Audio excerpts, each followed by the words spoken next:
പൂട്ടിച്ച പഞ്ചായത്ത് ഭരണസമിതിയെ പാഠം പഠിപ്പിക്കാൻ യൂട്യൂബറായി മാറിയ യുവാവിനെ പരിചയപ്പെടാം. പഞ്ചായത്തിന്റെ ഓരോ വീഴ്ചകൾ വീഡിയോ ആയി നവമാധ്യമങ്ങളിൽ പോസ്റ്റ് ചെയ്തതോടെ യുവാവ് നാട്ടിൽ സ്റ്റാറായി മാറി. തൃശൂർ മറ്റത്തൂർ സ്വദേശിയായ അതുൽ കൃഷ്ണയുടെ പ്രതികാരത്തിന്റെ കഥ കാണാം. ഞാൻ 2022 ഞങ്ങളൊരു കൺസ്ട്രക്ഷൻ കമ്പനിയാണ്. ഒരു വർഷത്തിൽ തന്നെ നമ്മളൊരു 25,000-50,000 ഇടയിൽ കട്ടകൾ നമ്മൾ പുറത്തുനിന്ന് വാങ്ങുന്നുണ്ട്. അങ്ങനെയാണെങ്കിൽ സ്വന്തം നാട്ടിൽ അങ്ങനെ ഒരു കട്ട കമ്പനി തുടങ്ങുകയാണെങ്കിൽ നമുക്ക് ഒരു കട്ടയിൽ ഒരു 2-3 രൂപ വെച്ച് ലാഭം കിട്ടും. അങ്ങനെ ഈ സ്ഥലത്ത് ഞാനൊരു ഷെഡൊക്കെ അടിച്ച് പഞ്ചായത്തിലെ ഒരു വ്യവസായത്തിന്റെ ഒരു സ്റ്റാഫ് ഉണ്ടായിരുന്നു, ആളെ സമീപിച്ചു. അപ്പൊ K-Swift എന്ന് പറഞ്ഞൊരു സംവിധാനം ഉണ്ട്.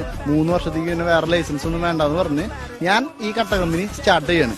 അപ്പൊ എനിക്ക് ഏകദേശം മുടക്കുമുതൽ എന്ന് പറഞ്ഞൊരു 9 ലക്ഷം രൂപ ഇൻവെസ്റ്റ്മെന്റ് വന്നു. അത്യാവശ്യം കുഴപ്പമില്ലാത്ത രീതിയിൽ ഒരു ദിവസം ഒരു 1500 കട്ടയ്ക്ക് പ്രൊഡക്ഷൻ തുടങ്ങി.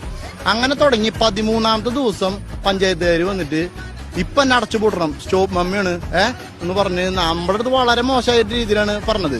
അപ്പോ ഇവരൊക്കെ നമ്മൾ ഒരു സംരംഭകനെ കാണുന്നത് സാധാരണക്കാരനായിട്ടല്ല, നമ്മൾ ഭയങ്കര പൈസ ഉള്ള ആൾക്കാരെ പോലെയാണ് നമ്മൾ. ഞാനെന്താ വെച്ചാൽ സാധാരണ ഒരു കുടുംബത്തിൽ നിന്ന് വന്നാണ്. എന്റെ 27ാമത്തെ വയസ്സിൽ ഞാൻ തുടങ്ങിയ ഒരു പരിപാടിയാണ്. അങ്ങനെ ഈ കട്ട കമ്പനി ഇവരൊറ്റടിക്ക് സാധനം പൂട്ടിക്കുന്നു. അങ്ങനെ ഞാൻ നോക്കിയപ്പോ സിവിൽ എഞ്ചിനീയറിംഗ് പഠിച്ചിറങ്ങിയ പിള്ളേർക്ക് ബേസിക് ആയിട്ട് ഒന്നും അറിയില്ല. ആ ഒരു ഫീല് എനിക്ക് മനസ്സിലാക്കിയിട്ട് ഞാൻ എന്ത് ചെയ്തു, ഇവർക്ക് വേണ്ട ഒരു ഫിനിഷിംഗ് സ്കൂള് ബേസിക് തൊട്ട് എല്ലാ കാര്യങ്ങളും പഠിപ്പിക്കാം.